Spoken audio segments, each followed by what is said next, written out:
तो हेलो भाई लोग, नमस्कार। तो कैसे हैं आप सभी लोग। आज हमारे बहुत ही पुराने मित्र है सूरज हमारे पास आए हैं और आप लोग इनको जानते होंगे। ये हमारे साथ एमटीएस में जॉब कर रहे थे। अभी हमारे सूरज भाई का सिलेक्शन एसएसए के पोस्ट पे हुआ है, सीएमपीएफओ, ठीक है यही ना। हाँ भाई। तो आज हम जानेंगे इस वीडियो में भाई कि सूरज भाई का जो है एग्ज़ाम कैसे हुआ था, क्या और कैसे इनकी जॉब लगी, कितने मार्क्स का एग्ज़ाम आता है, ठीक है पूरे डिटेल में बात करेंगे हम लोग।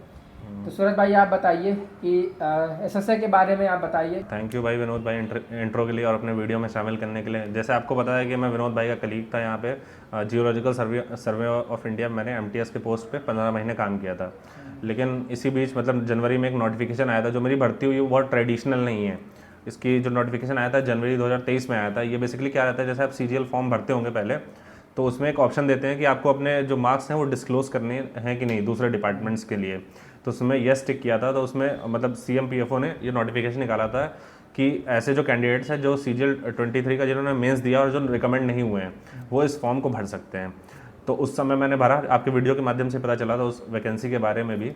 तो वो भरा। उसके बाद क्या हुआ कि मार्च के लास्ट हफ्ते में मेरे पास एनेक्सर आया कि आपको ये डॉक्यूमेंट्स भेजने हैं 14 दिन के अंदर। तो मैंने डॉक्यूमेंट्स भेजे। लास्ट डेट आने से पहले इन्होंने रिजल्ट जारी कर दिया। सोचिए कितना जल्दी रिजल्ट आ गया। नॉर्मली कितना टाइम लगता है, मतलब बहुत ही फास्ट हुआ सब कुछ। फिर रिजल्ट आया और जो मई के लास्ट वीक है, मई 25 के लास्ट वीक में मेरे पास ये आया 20 दिन के अंदर ज्वाइनिंग करने का उन्होंने डेट दिया कि मतलब 16 जून से पहले आपको ज्वाइन करना है। बट मेरे यहाँ पे थोड़ा कुछ काम था हैदराबाद में पढ़ाई को लेकर, तो मैंने लास्ट डेट पे ही जाके वहाँ पे ज्वाइन किया है। मतलब फॉर्म भरने से लेकर हाँ, और ज्वाइनिंग तक कितना टाइम लगा टोटल? अगर बी प्रिसाइजली कहा जाए तो 5 मंथ के अंदर इन्होंने पूरा प्रोसेस करा दिया। आप अपने वर्क प्रोफाइल के बारे में कुछ बताइए कि आप जैसे एसएसए के पोस्ट पे हैं तो आपको क्या काम करना पड़ता है। अगर बात किया जाए बेसिकली जो हमारा coal mines provident fund organisation है, वो जो हमारे मतलब कोल वर्कर्स हैं उनका पेंशन, प्रोविडेंट फंड और इंश्योरेंस वो बनाता है। तो आपको जैसे पता होगा कोल इंडिया अपने इंडिया में बहुत फैला हुआ है, कई राज्यों में फैला हुआ है। उड़ीसा से लेकर वेस्ट बंगाल से लेकर झारखंड से लेकर और थोड़ा सा साउथ में आंध्र और तेलंगाना में भी आता है। तो पूरे कोल रीजन्स को डिफरेंट कंपनियों में बांट दिया गया है। तो जो हमारा जो मतलब छत्तीसगढ़ है वहाँ पे SECL यानी सदर्न ईस्ट फील्ड कोल लिमिटेड को वहाँ पे कोल ब्लॉक्स मिले हुए हैं। तो उनके जितने मतलब 82 के आसपास कुछ माइंस हैं, तो उनके जितने वर्कर्स होते हैं उनका हमें मतलब बेसिकली 3 चीज़ें बनाने होते हैं। पेंशन मैंने बताया, पेंशन, प्रोविडेंट फंड और इंश्योरेंस। तो जो सोशल सिक्योरिटी असिस्टेंट रहता है उसको बेसिकली पेंशन पे ऑर्डर पे काम करना होता है, जिसको शॉर्ट में बोलचाल की भाषा में PPO बोला जाता है। तो उस पर हमारा काम रहता है, डाटा एंट्री का काम है, एक्सेल शीट पे काम करना पड़ता है। तो थोड़ा सा क्या है कि डाटा एंट्री का काम है, तो थोड़ा सा मतलब जॉब में मतलब एज कम्पेयर टू MTS काम बढ़ चुका है। और कभी कभी सैटरडे संडे को भी बुला लिया जाता है ना।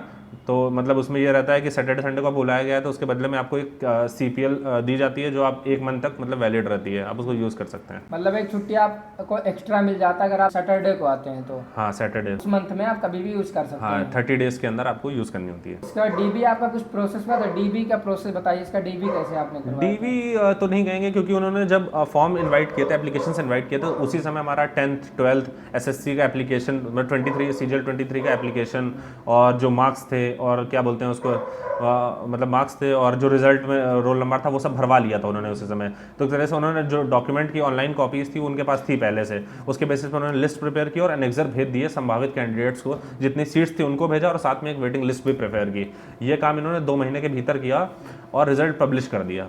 रिजल्ट पब्लिशन के 1.5-2 महीने के अंदर इन्होंने क्या किया, ज्वाइनिंग लेटर भी भेज दिया। तो एक तरीके से DV नहीं कहा जाएगा, हम वहाँ गए डायरेक्ट हमने सबमिट कर दिया। ठीक है। जैसे आपने MTS में इतने दिन काम किया, ठीक है, फिर आपको अचानक से फॉर्म का पता लगा, आपने अप्लाई किया, बहुत ही फास्ट प्रोसेस में ये सब चीज़ें हुआ। मतलब आप इसको लक कहेंगे या मेहनत कहेंगे?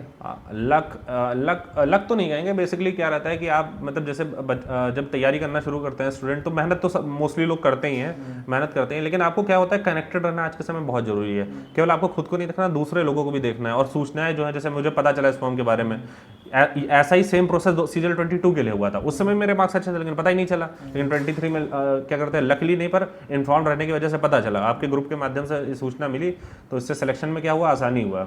तो मैं कहूँगा कि इन्फॉर्म्ड रहना बहुत जरूरी है। आप कनेक्टेड रहिए। लोग कहते हैं कि सोशल मीडिया छोड़ दिए, सोशल मीडिया में वो पोर्शन छोड़ दिए जो आपको डिस्ट्रैक्ट करता है, रील्स में जो आपका अटेंशन स्पैन कम करता है। अटेंशन स्पैन आपको मतलब पता ही होगा कि आजकल क्या होता है, लोग 15 मिनट के लिए एक प्रॉपर वीडियो नहीं देख पाते, उनका 30 सेकंड की रील की वजह से अटेंशन स्पैन कम हो गया है। तो ऐसी चीज़ों से आप दूर रहिए, बट सोशल मीडिया से कनेक्टेड रहिए और लोगों से जुड़े रहिए, तो आपको फायदा ही होगा। पढ़ाई मतलब करते रहना है। सीजीएल में नहीं हुआ, लेकिन का 23 सीजीएल मैंने 24 सीजीएल दिया था। सूरज भाई का मार्क्स थोड़ा सा कम रह गया, बट इनका फायदा जो है 23 के हिसाब से इनको अच्छा पोस्ट मिल गया। बहुत लोग 24 में अच्छा मार्क्स लाकर 320 कुछ भी नहीं मिल पाया भाई। बहुत लोगों के 330-40 नंबर थे, फिर भी नहीं कुछ मिल पाया। तो मुझे लगता है कि अगर आप मेहनत करते रहते हैं कंटिन्यू, तो आपको कहीं ना कहीं रास्ता मिल जाता है। मेहनत तो देखिए करना जरूरी है, लेकिन मेहनत के साथ बहुत लोग मेहनत कर रहे हैं। इन्फॉर्म्ड रहना भी बहुत, आज के समय में क्या है, डाटा का युग चल रहा है। हर जगह सोशल मीडिया है, फेसबुक है, इंस्टाग्राम है, तो इतनी सूचनाएं हैं, और कौन सी सूचनाएं हमारी काम की है, कौन सी हमें अपने पास रखनी है, कौन सी नहीं रखनी। तो कनेक्टेड रहना आज के समय में बहुत जरूरी है, और कनेक्शन का सबसे अच्छा माध्यम है सोशल मीडिया। जैसे बहुत लोग कह रहे थे कि मतलब सूरज भाई का लक काफ़ी अच्छा है, ठीक है, बिना एग्ज़ाम दिए ही हो गया। लेकिन मुझे लगता है कि इन्होंने काफ़ी पहले मेहनत किया था, ठीक है, और लगातार ये पढ़ाई करते रहते थे, तो कहीं ना कहीं इनको फ़ायदा मिल गया है। और सूरज भाई की अच्छी खासी सैलरी अब आ रही है, इनकी शादी भी तय हो गई, शादी वादी भी होने वाली है। हाँ, हो जाए तो बढ़िया ही है भाई। तो सूरज भाई आपकी सैलरी आ चुकी है इस मंथ की? हाँ भाई, सैलरी आ गई है लेवल 4 के। जैसे आपको पता है कि 25,500 के आसपास बेसिक रहता है, एचआरए जोड़ लीजिए और डीए जोड़ के, मतलब जो हमारी सैलरी बनती है नेट 45 बनती है, 5,000 एनपीएस कटता है, और 3, क्योंकि मैंने क्वार्टर लिया है तो वो 3,000 वहाँ पे भी कट जाता है। तो नेट जो क्वार्टर के मतलब क्वार्टर का वहाँ पर आपका 3,000 कटता है? हाँ, क्योंकि वो जेड सिटी में आता है ना, तो 10% कटता है बेसिक का। जेड सिटी में आता हाँ, 2500 होना चाहिए, बट 500 रुपये वो लोग लाइसेंस फीस का काटते हैं। अच्छा भाई, तो बताइए, अभी आप यहाँ पर एमटीएस में जॉब कर रहे थे, और तो आपको कैसा फील हो रहा था? मतलब आपको एमटीएस में और वहाँ पर आपने जाकर ज्वाइन किया, तो दोनों में क्या फ़र्क है? एमटीएस की पोस्ट या वो बेहतर है? कंपैरिजन करना तो गलत रहेगा, लेकिन मैं फिर भी कहूँगा कि एमटीएस में एक अच्छा खासा लर्निंग एक्सपीरियंस मिला। ये मुझे पता चल गया कि वर्क कल्चर क्या होता है गवर्नमेंट ऑफिस का, कैसे चीज़ें मूव करती हैं, फाइल मूव करती हैं। ऐसा नहीं कि आप डायरेक्टली कुछ बोलेंगे वो रिली हो जाएगा, हर चीज़ पेपर फॉर्मेट में चलती है। तो एक पूरा वर्क कल्चर का मुझे ज्ञान हुआ, जो आगे चल के मुझे उस डिपार्टमेंट में काम आ रहा है। हाँ, ये है कि वहाँ पे थोड़ा सा कंप्यूटर डीलिंग ज़्यादा बढ़ गई है, तो फाइल वाइल पे काम, एक्सेल शीट में काम थोड़ा ज़्यादा है। तो ये कह सकते हैं कि यहाँ पे मतलब जैसे सैलरी भी तो ठीक ठाक थी, लेकिन काम उतना नहीं था। पर वहाँ पे क्या हुआ, काम थोड़ा सा बढ़ गया है। जैसे ये तो होता ही है कि जब आप जितना ऊंचे जाएंगे तो आपकी वो क्या होती है, रिस्पॉन्सिबिलिटी बढ़ती है। मतलब जैसे लेवल बढ़ता है, पोस्ट बढ़ता है, थोड़ा सा काम भी बढ़ता चला आता है। एमटीएस में मुझे लगता है कोई रिस्पॉन्सिबिलिटी नहीं है, है ना? यही सबसे बड़ी एक अच्छी बात है कि अगर आप एमटीएस में जॉब करते हैं तो आप साथ में पढ़ाई भी कर सकते हैं। आप किसी पेंशन ऑर्डर पे साइन करते हैं तो एक पूरी उसकी वैलिडिटी रहती है। आप ये नहीं कह सकते मुझसे गलती से हो गया, तो आपको पूरा एक क्रेडेंशियल्स क्या होती है, वेरीफाई होती है। ये सूरज भाई से हमने सब कुछ जान लिया, ठीक है। सूरज भाई ने बहुत अच्छे से डिटेल में हर चीज़ को बताया है। बात करेंगे इस टाइम पर जो एसएससी एग्जाम करा रही है एडुकेटी के द्वारा, उसके बारे में आपका क्या राय है? एक्चुअली क्या था, एसएससी मतलब जो पहले एसएससी में क्या मतलब दिक्कत ये थी कि जो रिक्रूटमेंट प्रोसेस था वो बहुत लेंदी था, लेकिन टीसीएस के आने के बाद से रिक्रूटमेंट प्रोसेस मतलब 1 साल में लगभग खत्म हो जाता है। ज्वाइनिंग फॉर द टाइम, अगर मतलब टाइम ऑफ नोटिफिकेशन और ज्वाइनिंग डेट को कंपेयर किया जाए तो 1 साल का ही प्रोसेस रहता था।